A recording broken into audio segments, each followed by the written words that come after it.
Baiklah rekan-rekan mahasiswa, selamat berjumpa pada kesempatan ini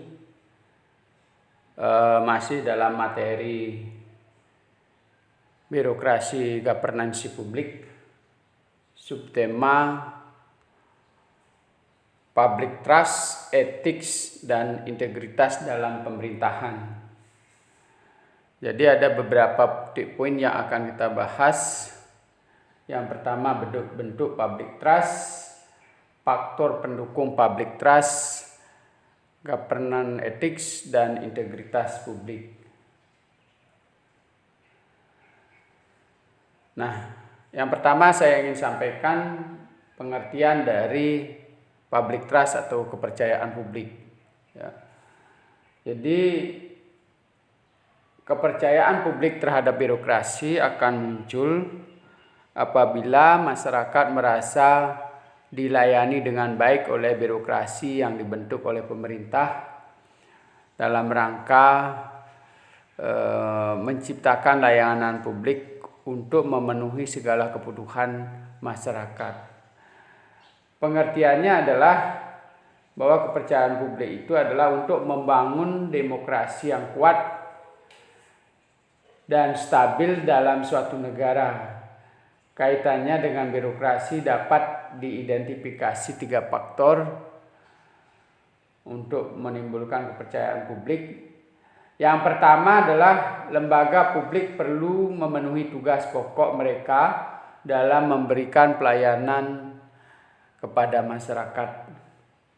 Yang kedua, masyarakat yang menunjukkan kepuasan terhadap institusi dan layanan sektor publik. Jadi dari layanan yang diberikan itu tingkat kepuasan masyarakat selalu meningkat. Kenapa dia merasa puas? Karena hampir seluruh kebutuhannya bisa dipenuhi secara baik oleh birokrasi yang dibangun oleh pemerintah. Yang ketiga adalah kinerja dan kepuasan terhadap pemerintah sejalan dengan sikap masyarakat. Jadi kalau misalnya dianggap birokrasi pemerintah berkinerja baik, maka partisipasi masyarakat, gerakan masyarakat untuk mendukung tindakan-tindakan birokrasi itu akan menjadi lebih baik. Ya. Kemudian kita lihat dalam diagram berkaitan dengan tipologi kepercayaan pada pemerintah. Jadi kita lihat kalau di dalam grafik itu ada posisi XY ini ya. Jadi kalau di sebelah kiri itu general trust atau tingkat kepercayaan masyarakat ya.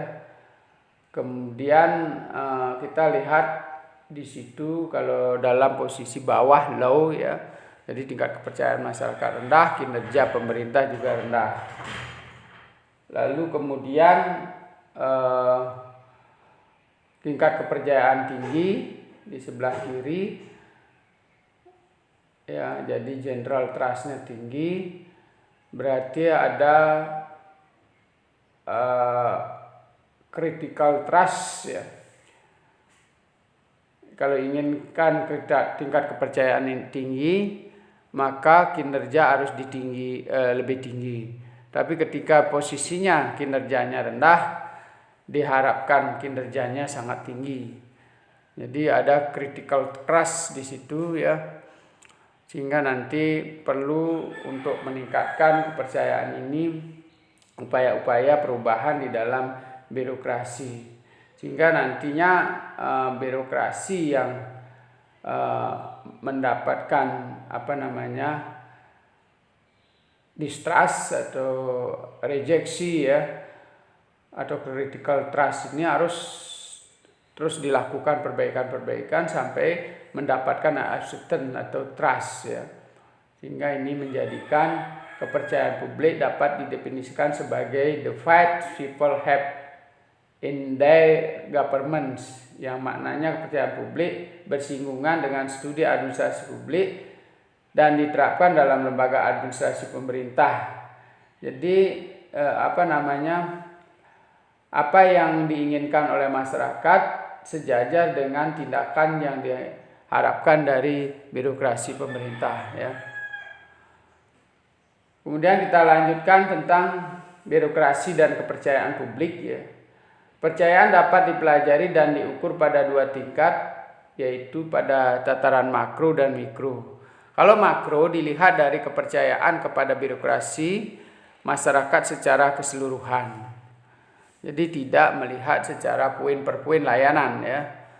Jadi dari unit-unit pelayanan itu menampilkan kriteria lebih banyak dapat dipercaya, apakah di bagian pelayanan kesehatan, bagian pelayanan perizinan, keamanan dan ketertiban masyarakat dan seterusnya, sehingga menimbulkan rasa percaya pada keseluruhan aktivitas layanan pemerintah. Sedangkan kalau tataran mikro, kepercayaan berdasarkan kepada lembaga-lembaga yang melayani masyarakat melalui lembaga-lembaga yang ada. Jadi misalnya satu sisi misalnya di bagian layanan kesehatan dapat dipercaya, mungkin di tempat lain ada yang kurang memuaskan masyarakat. Nah, disitulah diharapkan di semua lembaga layanan itu dapat ditingkatkan secara kualitas dan dapat memuaskan kepentingan masyarakat.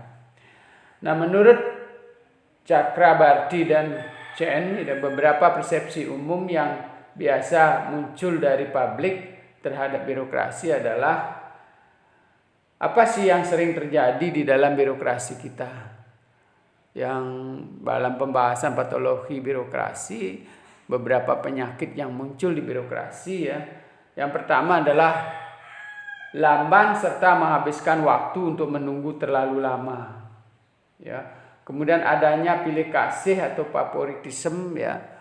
Jadi siapa yang memberikan apa, kalau misalnya dalam pelayanan itu ada tokoh masyarakat atau pejabat publik dan sebagainya, tanpa lagi memperhatikan antrean untuk dapat layanan. Kemudian dibutuhkannya perantara untuk menyelesaikan sesuatu ya. Jadi layanan masyarakat tidak bisa diterima secara langsung, banyak meja yang harus dilalui ya. Kemudian sikap yang tidak membantu dari pegawai sektor publik ya, yang tidak ramah, kemudian tidak mau memberikan solusi sehingga masyarakat yang dilayani menjadi bingung dan mengeluarkan biaya yang cukup banyak ya. Ketidaktahuan masyarakat tentang prosedur urusan, jadi ini juga keterbukaan publik. Ya, sistem penjelasan yang diberikan harus secara gamblang ya, kemudian tahapan-tahapan pelayanan juga harus tertera dan dipasang di tembok-tembok ataupun di tempat-tempat umum yang bisa dilihat oleh masyarakat. Diskriminasi status seperti antara orang kaya dan orang miskin ya, pejabat atau bukan pejabat. Jadi beberapa persoalan birokrasi seperti itu. Nanti saudara bisa menyebutkan banyak persoalan, kembali lagi pada permasalahan patologi birokrasi yang sudah saya jelaskan di penjelasan materi yang lalu. Kemudian faktor yang berpotensi menyebabkan birokrasi menyalahi kepercayaan publik, yang pertama adalah distorsi kepentingan publik. Jadi adanya persekutuan informal yang terbentuk di antara kelompok kepentingan, birokrasi dan elit politik pada kebijakan publik. Jadi dalam membuat susunan-susunan atau perumusan kebijakan yang menghasilkan output berupa kebijakan yang sering menimbulkan ketidaklugasan dalam pelayanan publik, ada faktor-faktor tertentu yang tersembunyi dari dikeluarkannya sebuah kebijakan yang disinyalir atau dicurigai oleh masyarakat. Sebenarnya kebijakan itu hanya mewakili kelompok-kelompok tertentu atau menguntungkan kelompok-kelompok tertentu, sehingga nanti dampaknya tidak dirasakan oleh seluruh masyarakat ya. Kemudian korupsi, pengkhianatan kepercayaan publik berkontribusi pada krisis bagi pemerintah di masyarakat. Jadi tindakan korupsi ini sebenarnya tindakan intolerir yang tidak perlu didukung atau diberikan ruang di ranah layanan publik. Karena nanti itu akan membuat yang pertama ketidakpercayaan masyarakat, partisipasi masyarakat menurun, plus pengeluaran ekonomi biaya tinggi yang akhirnya sulit untuk meningkatkan kesejahteraan masyarakat ya. Kemudian yang terakhir adalah subversi ya. Pejabat publik terlibat dengan organisasi non pemerintah ya. Jadi mereka juga berkolusi dengan rekanan-rekanan, berkolusi dengan legislatif dan sebagainya untuk memperoleh kepentingan-kepentingan kelompok atau pribadi mereka yang sebenarnya tidak bertujuan untuk meningkatkan kesejahteraan masyarakat secara keseluruhan. Nah, hal-hal inilah yang harus dihindari di dalam praktek birokrasi eksekutif atau pemerintah untuk meningkatkan kualitas layanan terhadap masyarakat. Nah, bagaimana membangun kepercayaan publik ya? Jadi menurut Hyermones ada 5 faktor yang mempengaruhi kepercayaan publik. Yang pertama adalah kompetensi dan kemampuan lembaga menjalankan tugasnya. Kompetensi ini tidak saja struktur birokrasi dan penataan organisasi yang baik ya, yang disusun oleh orang yang memiliki kemampuan yang bagus di bidang layanan publik, tetapi juga dari susunan SDM yang diatur dan dimanfaatkan untuk penyelenggaraan pelayanan publik.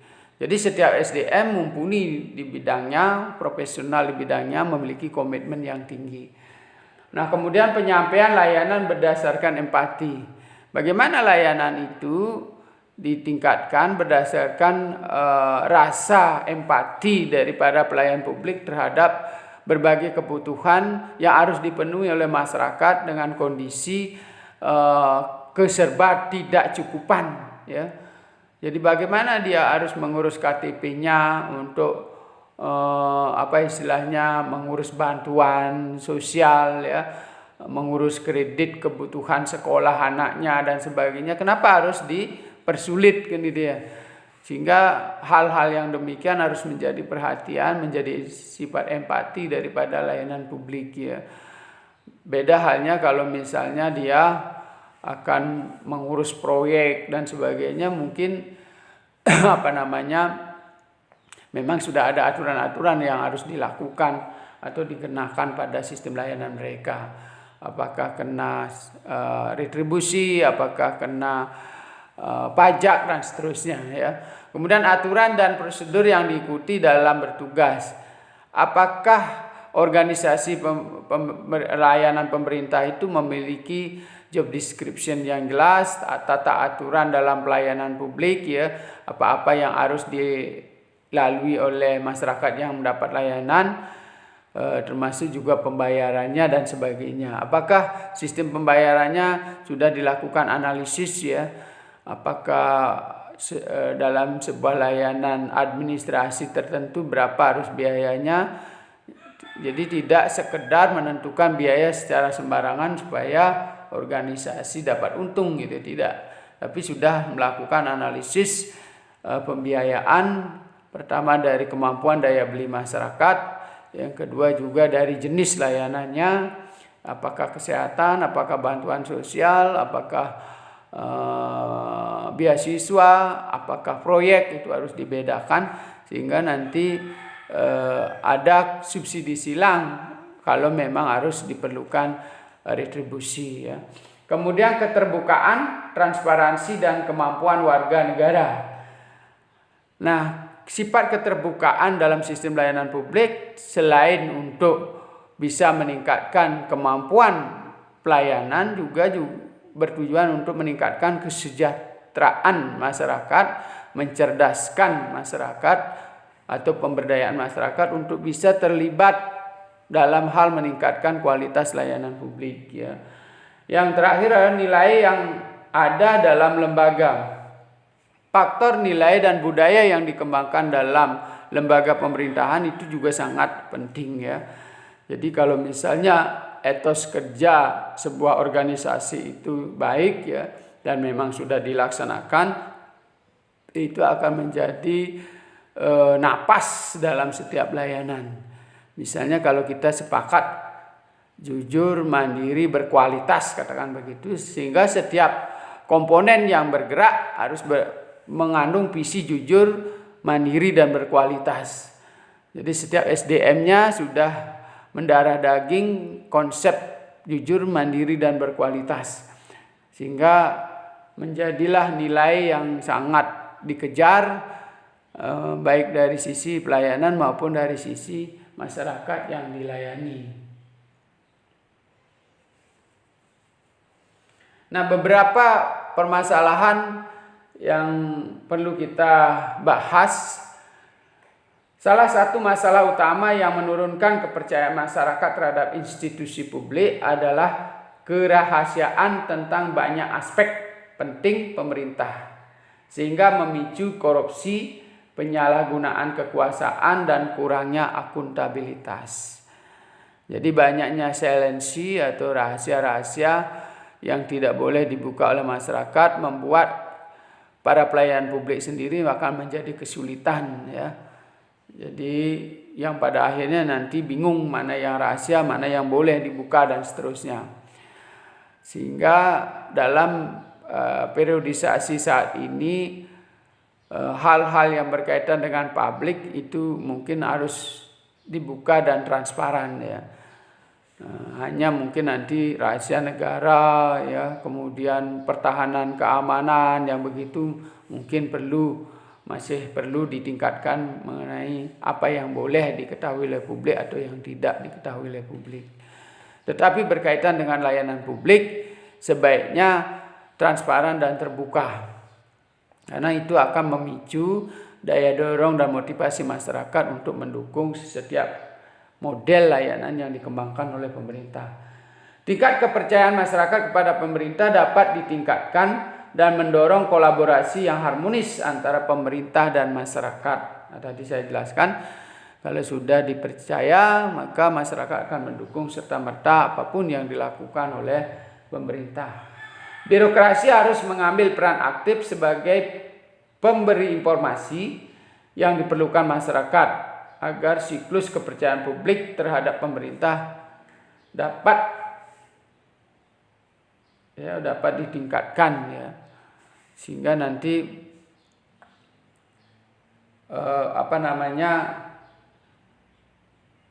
setiap layanan yang diberikan oleh pemerintah itu dapat dipercaya, ya, karena birokrasi selalu memberikan informasi yang tepat dan benar. Informasi yang diberikan itu ternyata benar setelah dilaksanakan oleh masyarakat, merasa setiap layanan yang diberikan cepat, mudah kalau mereka mengikuti prosedur, ya.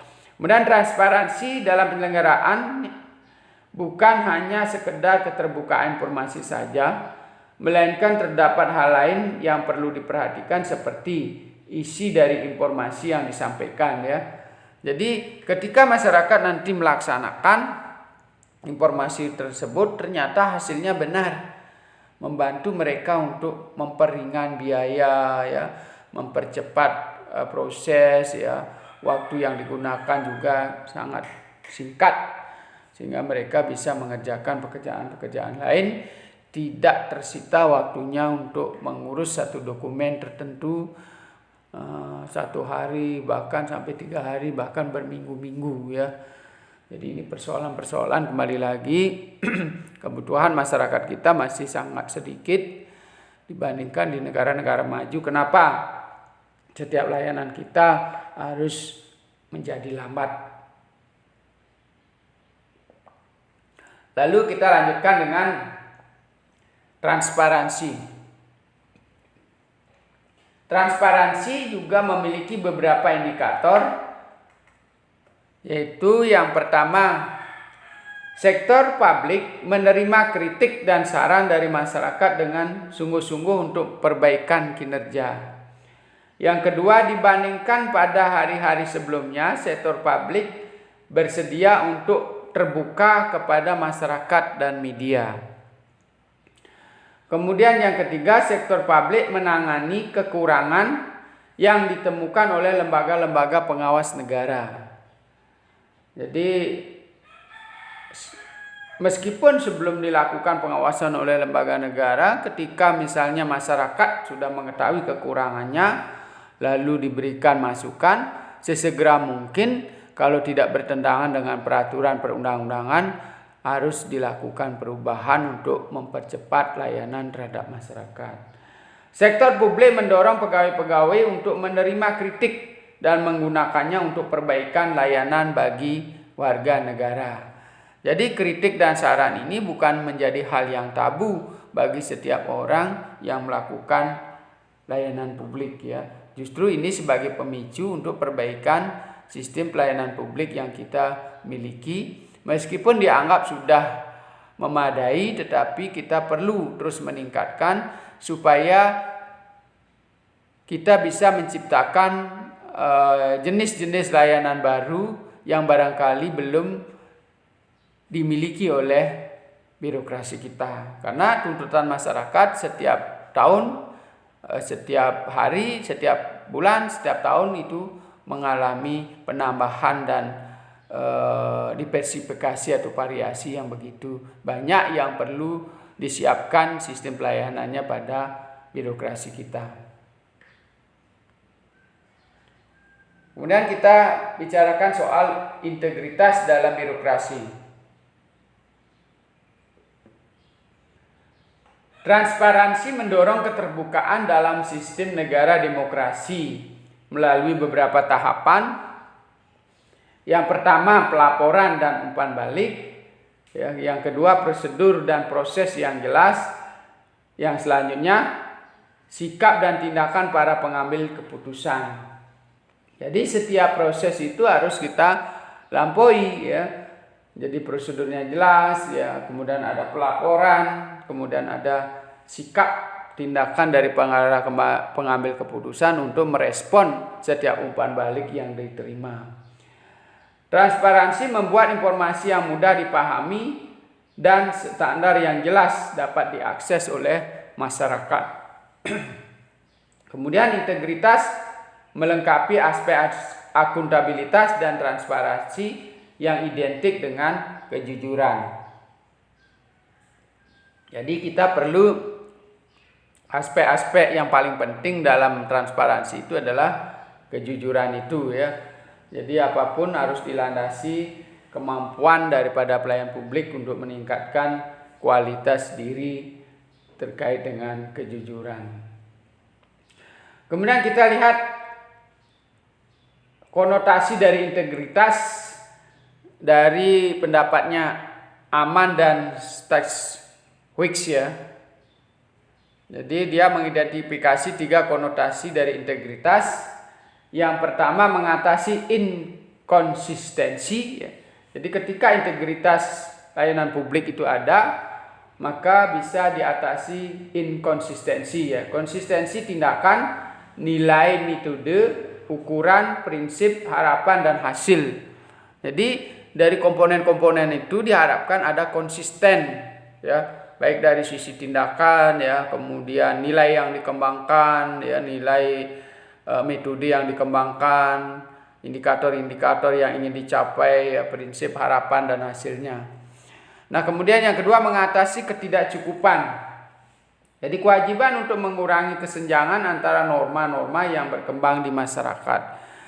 Jadi dinamika di masyarakat dengan kecepatan perubahan birokrasi itu akan menimbulkan kesenjangan antara harapan yang berkembang di masyarakat dengan sistem layanan yang dikembangkan oleh birokrasi pemerintah.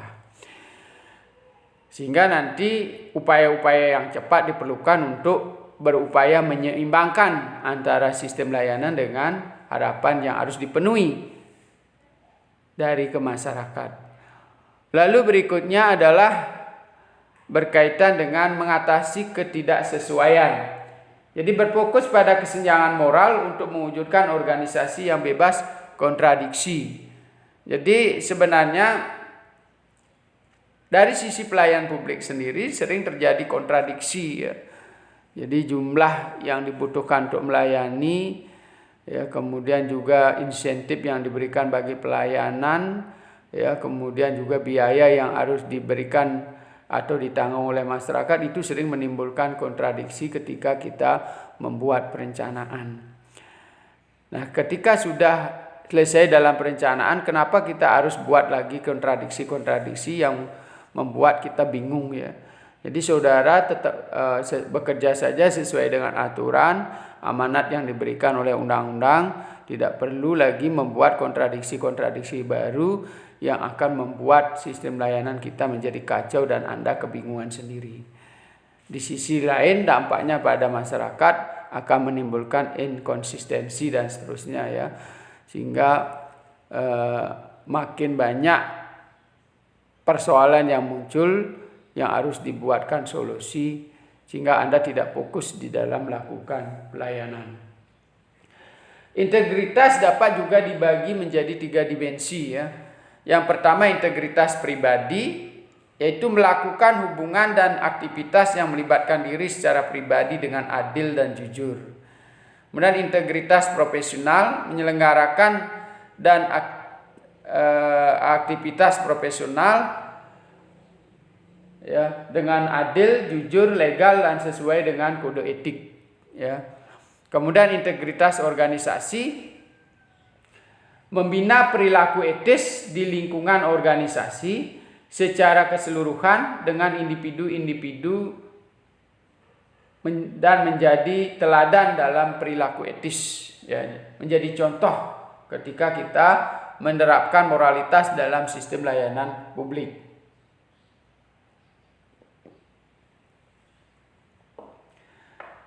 Kemudian kita lanjutkan dengan tindakan yang termasuk dalam perwujudan penyelenggaraan integritas.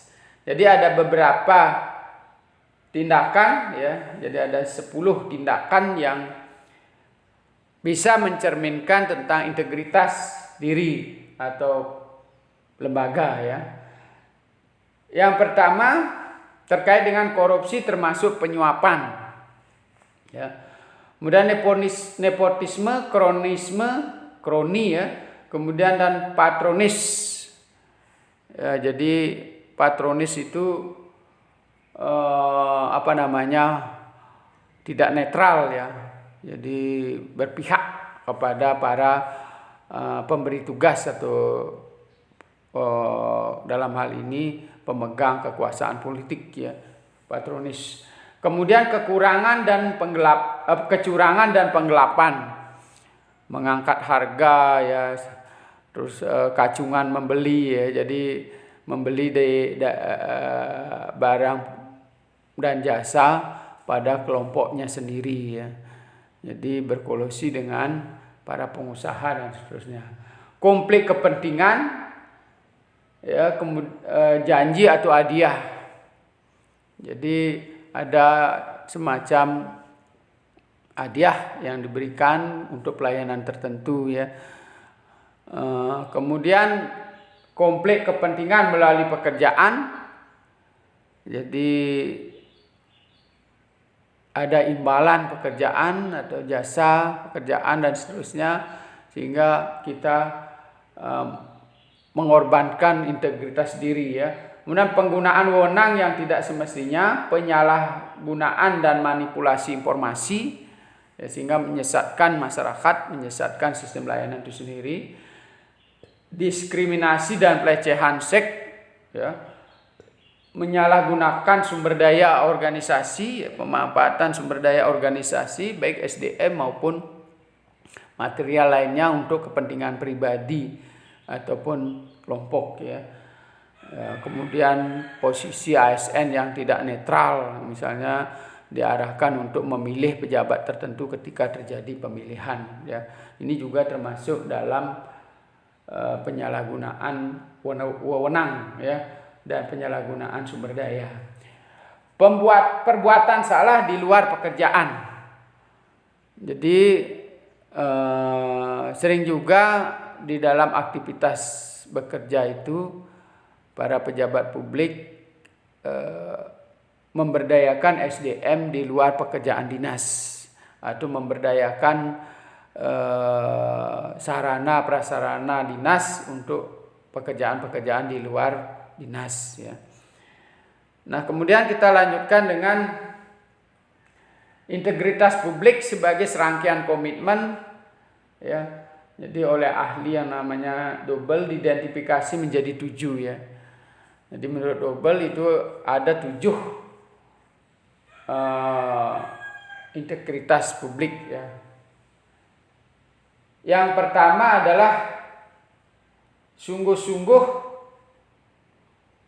dengan bersungguh-sungguh bertindak akuntabel kepada otoritas yang relevan, menyampaikan nilai-nilai publik dari rezim politik yang berkuasa, kemudian membangun kelembagaan dan prosedur untuk mencapai tujuan, memastikan partisipasi yang adil dan memadai bagi setiap pemangku kepentingan,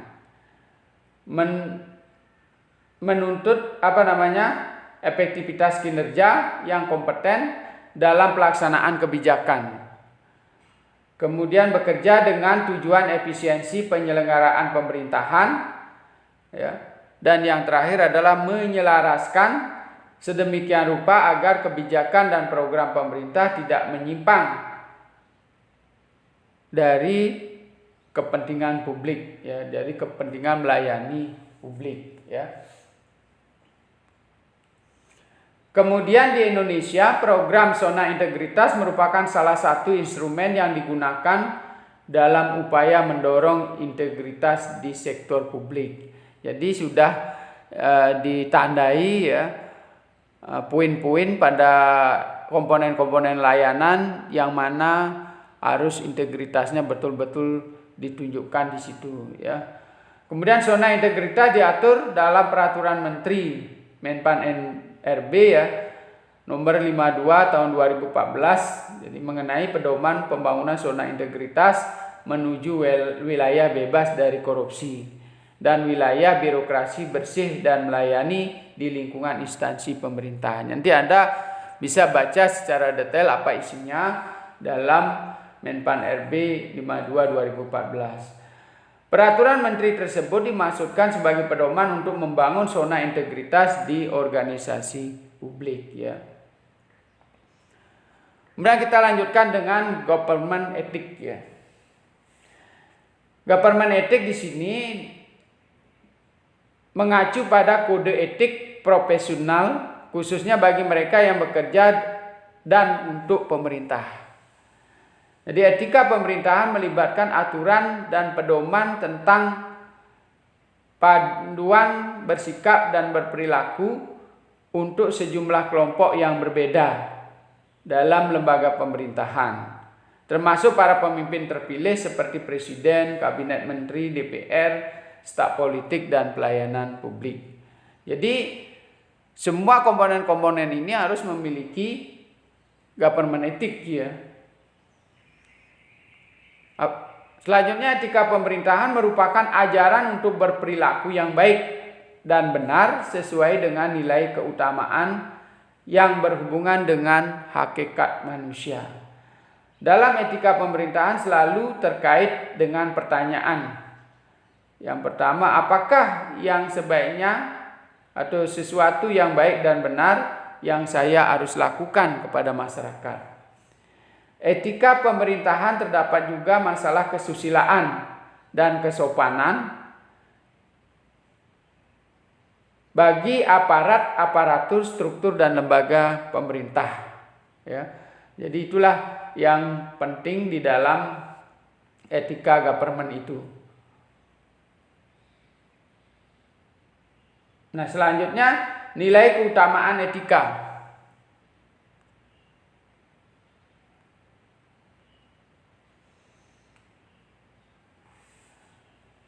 Yang pertama, penghormatan terhadap hidup manusia atau HAM lainnya. Kejujuran baik terhadap diri sendiri maupun terhadap manusia lainnya, ya. Kemudian keadilan dan kepantasan merupakan sikap yang terutama harus diberlakukan terhadap orang lain. Nah, inilah nilai-nilai etika yang harus diwujudkan dalam pemerintahan. Kemudian kekuatan moralitas, ketabahan, serta berani karena benar terhadap godaan atau fortitude, ya. Yang kelima, kesederhanaan dan pengendalian diri terkait dengan temperamen sosok pelayan publik ya. Kemudian yang keenam, nilai agama dan sosial budaya termasuk nilai agama agar manusia harus bertindak secara profesional dan bekerja keras. Jadi dasarnya adalah profesional dan kerja keras. Nah, kita lihat sekarang sumber-sumber etika pemerintah. Jadi saya dapat merangkum 3 ya, nanti Anda bisa tambahkan yang lain ya. Nilai Pancasila. Jadi ini nilai Pancasila sudah menjadi warisan luhur kita yang harus sudah mendarah daging dalam sistem layanan publik kita. Sikap takwa pada Tuhan Yang Maha Esa, menjunjung persatuan bangsa, adil, bijaksana, dan mampu mengayomi rakyat, merupakan kunci menjadi seorang pemimpin yang baik agar mampu menjadi pemimpin yang dapat menunjukkan etika pemerintahan yang baik. Jadi setiap SDM yang terlibat dalam layanan publik itu adalah pemimpin dalam penyelenggaraan layanan publik ya. Kemudian nilai agama, mengerti tentang budi luhur dan moral agama dan kebijaksanaan yang harus diterapkan dalam menjalankan sistem pemerintahan. Nilai budaya, mencakup pengetahuan, kepercayaan, kesenian, moral, hukum, dan adat istiadat serta kemampuan-kemampuan, kebiasaan-kebiasaan lain yang didapat oleh manusia sebagai anggota masyarakat. Jadi kemampuan-kemampuan dan kebiasaan-kebiasaan yang sudah secara umum dikenal sebagai etika perilaku yang baik ya. Jadi nilai-nilai budaya yang memang sudah diakui sebagai sesuatu kebaikan ya. Nah, demikianlah penjelasan saya pada kesempatan ini berkaitan dengan pembentukan kepercayaan publik terhadap birokrasi pemerintah. Jadi semoga teman-teman bisa memahami dan tentunya nanti bisa dilihat secara praktis di lapangan, di dunia kerja. Dan kalau bisa ketika Anda memahami dan meyakini bahwa sesuatu yang berkaitan dengan trust daripada layanan publik itu harus ditunjukkan melalui etika moral layanan publik yang baik. Semoga bermanfaat. Terima kasih dan sampai berjumpa pada materi berikutnya.